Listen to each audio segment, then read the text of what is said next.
Bonjour, ici Louis-Martin McArdle et bienvenue au Bulletin. Inaugurée il y a 100 ans, la bibliothèque Saint-Sulpice, située dans le quartier latin, était abandonnée depuis 10 ans. Eh bien, l'édifice aura une nouvelle vie grâce à la collaboration de la Ville de Montréal et du ministère de la Culture. Elle abritera, entre autres, un nouvel espace éducatif pour les jeunes. Et c'est Bibliothèque et Archives nationales du Québec qui aura le mandat de gérer ce nouvel équipement. Et pour en savoir plus, nous recevons Benoît Mignot, qui est directeur général de la Bibliothèque nationale, directeur général par intérim à Bibliothèque et Archives nationales du Québec. Monsieur Mignot, bonjour. Bonjour. Bienvenue au Bulletin. C'est un plaisir. Alors, d'une part, c'est une très bonne nouvelle pour un édifice qui était inoccupé depuis une décennie. Non, je pense qu'en fait, il y a beaucoup de monde qui attendait depuis longtemps une annonce d'une vocation pour l'édifice. Donc, c'est effectivement un très beau moment qui nous a été offert par à la fois le ministère de la Culture et des Communications puis la Ville de Montréal. C'est une belle alliance. Voilà, parce que c'est 17 millions qui seront investis par les deux paliers de gouvernement. Pour la restauration, puis aussi la mise en place d'équipements, des choses comme ça, mais aussi un budget de fonctionnement. Je pense que dans le communiqué de presse, c'était mentionné que c'était un minimum de 1,6 million pour soit les activités, le salaire des employés, etc. Donc, s'assurer que ce ne soit pas une coquille vide, finalement. Voilà, et parlons de la mission de ce nouvel équipement-là, ce nouvel édifice. Est-ce qu'on peut résumer ça en disant que ça va être un peu une espèce de succursale pour jeunes et pour adolescents de la grande bibliothèque? C'est en partie vrai, puis c'est en partie pas vrai. Okay. Parce qu'il ne faut pas oublier que l'édifice Saint-Sulpice est constitué de deux zones très précises. Il y a la salle de lecture principale, qui est en fait souvent la... Majestueuse. Qui est majestueuse, oui, qui est d'une beauté extraordinaire. Mais c'est cette image-là souvent qu'on a en tête. C'est cet espace-là qui va devenir la salle qui va être dédiée à la clientèle adolescente. Donc, on va retrouver sur place des collections de base pour les jeunes, des espaces de travail, des espaces de groupe aussi, mais également toute une série d'équipements technologiquement de pointe là, qui vont leur permettre de se réaliser dans différentes choses. Faire du montage vidéo, faire du montage audio, faire de la robotique, si c'est le cas. On avait parlé de Fab Lab aussi, je crois. En fait, le laboratoire de fabrication, lui, est plus situé en dessous. C'est sûr que la séparation n'est pas aussi tranchée que j'aimerais le faire, peut-être, mais parce qu'il y a des variables de laboratoire de fabrication, comme par exemple la robotique, qui vont être présents à l'espace adolescent.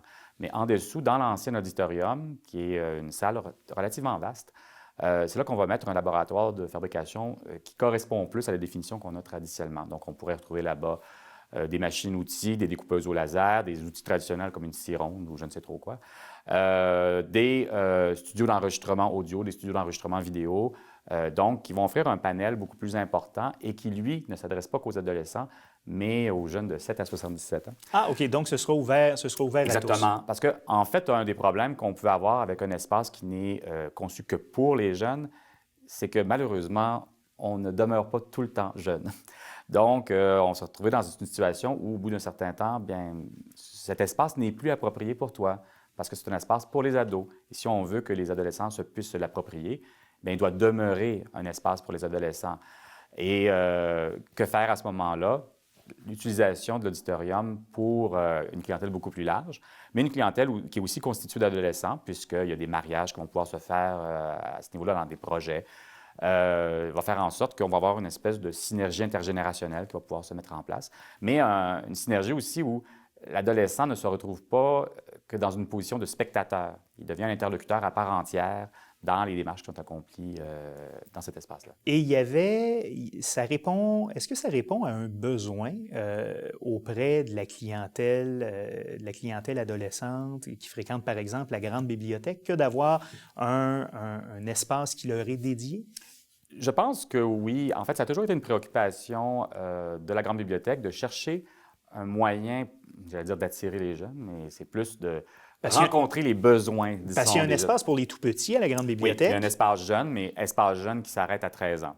Okay. Donc, évidemment, les adolescents on peut difficilement les inclure là-dedans. Voilà. Mais par la suite, à partir de 13 ans ou 14 ans, en fait, on se retrouve à être, entre guillemets, un adulte. Donc, on a accès à l'ensemble des collections de l'institution. Je pense que la seule limite étant, par exemple, les codes de la Régie du cinéma qui fait en sorte que certains films ne peuvent être empruntés qu'à 16 ans ou à 18 ans, des choses comme ça. Mais il n'y a pas d'espace qui était dédié spécifiquement à la clientèle adolescente, à l'exception peut-être d'une section pour les romans ados, mais c'est des rayonnages avec des livres, tout simplement. Donc quelque chose qui est plus actuel, exactement. Plus interactif. Oui, puis qui puisse faire aussi en sorte qu'on peut créer une espèce de fébrilité, de frénésie par rapport à ce qui est disponible sur place, par rapport aux formations qu'on pourrait faire sur place, qui peut rencontrer aussi des besoins qu'on veut essayer de rencontrer, comme par exemple le décrochage scolaire, d'essayer de faire en sorte de créer un environnement où on est en contact avec de la formation, avec des nouveaux types de liens que tu peux tisser avec des technologies, avec toutes sortes de choses qui peuvent faire en sorte qu'éventuellement tu te dis « ça m'intéresse ». Soit je retourne à l'école ou soit je m'y intéresse, point final, et je vais me réaliser là-dedans. Donc, c'est stimuler l'imaginaire. Puis aussi, il y avait une volonté, c'est souvent présent dans beaucoup de ces installations à travers le monde, c'est de stimuler la capacité d'apprendre à apprendre. Donc, une autonomie que tu mets en place chez les jeunes. Les méthodes de travail. Exactement. Votre présidente directrice générale, Mme Barbe, donc Christiane Barbe, avait mentionné, bon, justement, comme vous le dites, un des objectifs, c'est de lutter contre le décrochage scolaire. C'est aussi l'intégration des nouveaux arrivants, des plus jeunes. Les jeunes nouveaux arrivants. Des jeunes nouveaux arrivants, des plus jeunes de ces Québécois issus de l'immigration. Est-ce qu'il y aura de la programmation, des choses spécifiques pour eux dans cet édifice-là? Écoutez, c'est une très bonne question, mais vous êtes à l'étape du développement. Exactement. Donc, évidemment... Une ouverture quand?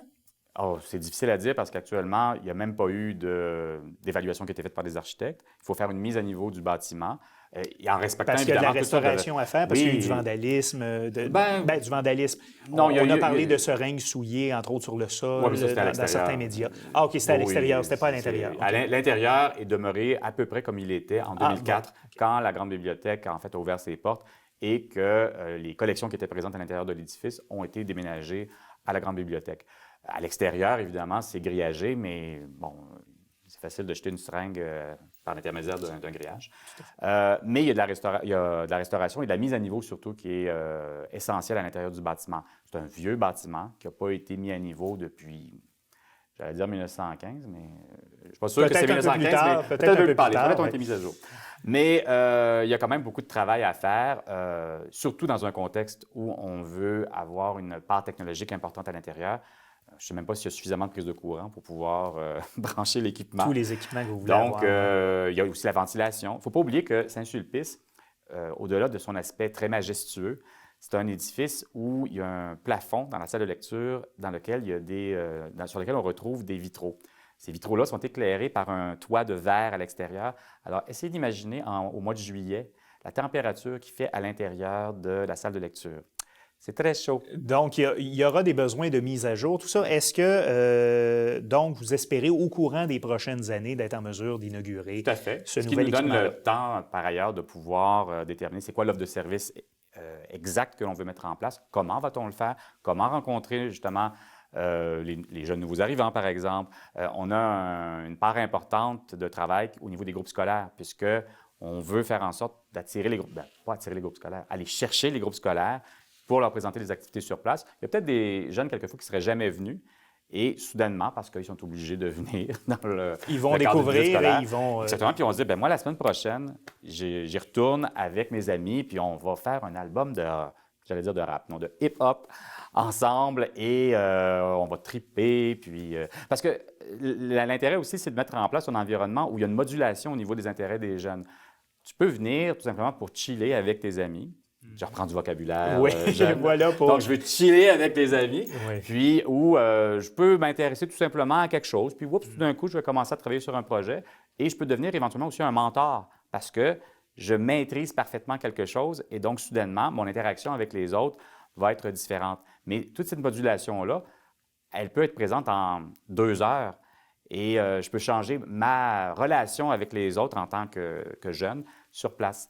Donc, c'est important de faire en sorte que, justement, on ait plusieurs environnements à l'intérieur, plusieurs niveaux d'interaction avec la clientèle qui va être présente. Donc, que ce nouveau lieu-là devienne un peu comme c'est la tendance au Québec, que cette bibliothèque-là prenne prenne au sérieux son rôle de tiers-lieu, Oui. en quelque sorte, donc de lieu supplémentaire de réunion et de socialisation au-delà du travail de l'école et de la messe. Exactement.